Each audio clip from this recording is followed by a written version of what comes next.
नमस्कार, पुष्पाज किचन मराठीमध्ये तुम्हा सर्वांचं स्वागत आहे। आज आपण पितृमोक्ष अमावस्यासाठी खास अशी पानवड्यांची भाजी तयार करणार आहोत।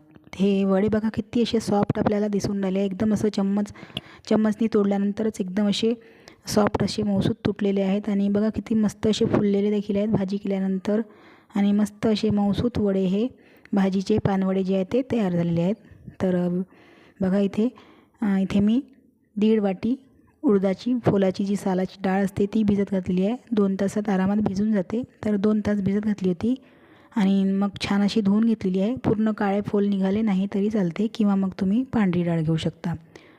तर ही डाळ थोडीशी पाण्यात चांगली धुवून घ्यायची स्वच्छ आणि आपल्याला इथे आता बारीक करून घ्यायचे। तर बारीक करताना थोडा जास्त वापरायचा आहे, म्हणजे मिक्सरच्या भांड्यामध्ये थोडी जास्त डाळ घ्यायची आणि छान अशी थोडंसं पाणी टाकून हलकी होतपर्यंत अशी याला वाटून घ्यायचं। अशी हलकी झाली म्हणजे अशी छान अशी मस्त अशी दिसते बघा। अशी चम्मचनी काढल्यानंतर त्याचं टेक्स्चर जे आहे ते समजून येतं।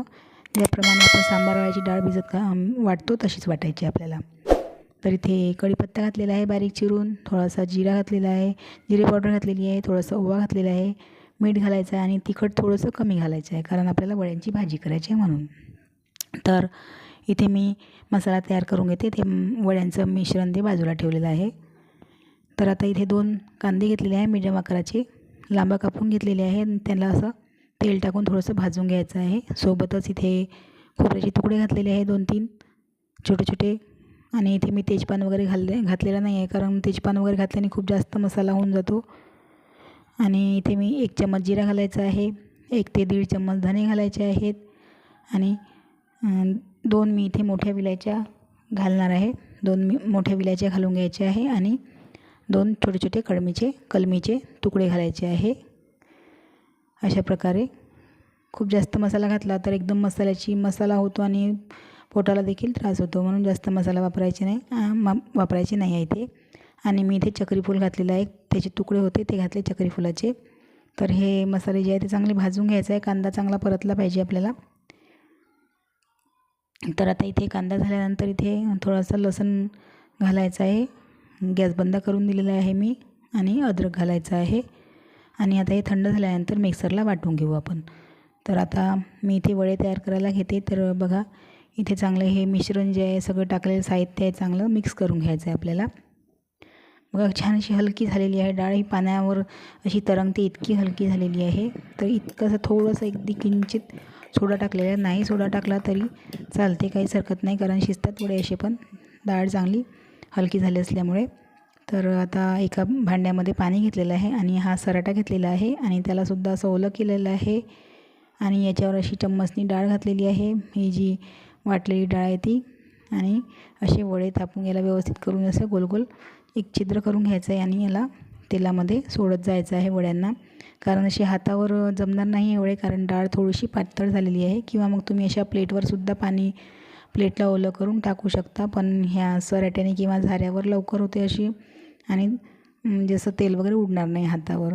तर लो मीडियम फ्लेमवर चांगले असे वडे जे आहेत ते मस्त असे तळून घ्यायचे आहे। बघा मस्त फुललेले आहे आणि आतपर्यंतसुद्धा शिजलेले आहेत। तर अशाच प्रकारे मी संपूर्ण वडे जे आहेत ते तळून घेतलेले आहेत। तर आता एका भांड्यामध्ये असं हे इथे पातेलं घेतलेले आहे मी आणि त्याच्यामध्ये तेल घालून घ्यायचं आहे। इथे किती जास्त तेल टाकलं ह्या भाजीला तरी पण तेल दिसणार नाही भाजीवर जास्त, कारण वडे जे आहेत ते तेल शोषून घेतात। तर मी तेजपत्ता इथे टाकलेला आहे, तेजपान, थोडंसं जिरा मोहरी टाकलेलं आहे आणि थोडासा कढीपत्ता घातलेला आहे। तर कढीपत्त्यामुळे छान अशी टेस्ट येते म्हणून कढीपत्ता घालायचा आहे आपल्याला। आणि जो मसाला मी आता भाजला होता तो संपूर्ण वाटून घेतलेला आहे, छान असा बारीक वाटून घ्यायचा आहे आपल्याला। आणि हा मसाला जो आहे तो इथे तेलामध्ये टाकून घ्यायचा आहे। आता कांद्याचा वापर करायचा नाही, आता फोडणीला डायरेक्ट आपल्याला मसालाच घालायचा आहे। तर बघा आता चांगला मसाल्याला होऊ द्यायचा आहे। तर याच्यामध्ये तुम्ही गरम मसालासुद्धा टाकू शकता भाजी जेव्हा आपण मसाला टाकतो तेव्हा। तर मी इथे थोडीशी हळद घातलेली आहे, थोडासा सावजी गरम मसाला घातलेला आहे आणि आपल्या चवीला भाजीला लागेल तेवढं तिखट आणि मीठ घालायचं आहे। तर याला चांगलं मिक्स करून घ्यायचं आहे असं व्यवस्थित, संपूर्ण तेलामध्ये मसाल्यामध्ये छान असे तिखट मीठ मिक्स झालं पाहिजे। एक मीठ होऊ द्यायचं आहे चांगलं. आणि जो मिक्सरचा भांड्यामध्ये आपण मसाला वाटला होता त्याच्यामध्ये सुद्धा थोडंसं पाणी टाकून घालायचं आहे इथे, म्हणजे मसाला वाया जाणार नाही. आणि तुम्हाला जेवढं लागेल वड्याच्या अंदाजानुसार तुम्हाला पाणी टाकायचं आहे. तर पाणी थोडंसं जास्तच टाकायचं आहे, कारण वडे जे आहेत ते शोषून घेतात पाणी, म्हणून थोडंसं रस्सा आपल्याला जास्त करायचा आहे. छान असा घट्टसर होतो रस्सा. तर पाण्याला चांगली उकळी आली म्हणजे इथे संपूर्ण वडे हे टाकून घ्यायचे. पाण्याला उकळी आलेली आहे भाजीला, रस्स्याला, आणि मी चांगले संपूर्ण वडे हे टाकून घेतलेले आहे. तुम्ही याच्यानंतर थोडंसं अजून पाणी ॲड करू शकता, कारण वडे पाणी शोषून घेतल्यानंतर ॲड करू शकता पाणी थोडंसं. आणि उकळी येऊ देऊ. आता अगदी 5 ते 7 मिनिट आपल्याला वडे हे शिजू द्यायचे आहे. मी थोडंसं झाकण ठेवून असं शिजू दिलं होतं आणि लगेचच आपले वडे हे अगदी 5-7 मिनटामध्ये शिजलेले आहेत मस्त असे. आणि आता कोथिंबीर टाकून घ्यायची आणि गॅस बंद करून द्यायचा आहे. अगदी लगेच 5 ते 7 मिनटामध्ये ही भाजी शिजून जाते. तर बघा, पूर्ण झाकण झाकायचं नाही. आणि बघा आता थंड झाल्यानंतर थोडंसं पाणी बघा शोषून घेतलेलं आहे, आणि खूप जास्त अशी तर्री दिसत नाही, कारण वड्यांनी सगळं तेल जे आहे ते शोषून घेतलेलं आहे आपलं. आणि मस्त असे छान मऊसूत वडे इथे तयार झालेले आहेत. बघा खूप छान असे झालेले आहेत. आणि जो रस्सा आहे तो देखील असा खूप पातळ झालेला नाही आहे, छान असा घट्टच झालेला आहे. तुम्हाला हवा तेवढा म्हणजे तुम्ही पातळ वगैरे असं करू शकता, पण खूप जास्त पातळही ठेवायचं नाही. बघा छान असा टेक्स्चर आलेला आहे या रस्स्याचा, आणि मस्त असे वडे झालेले आहेत. खायला तर खूप छान असे टेस्टी झालेले आहेत. एकदम सांबार वड्यासारखा दिसतो मस्त असा. तर तुम्ही या पितृपक्ष अमावस्येला नक्कीच अशा प्रकारचे वडे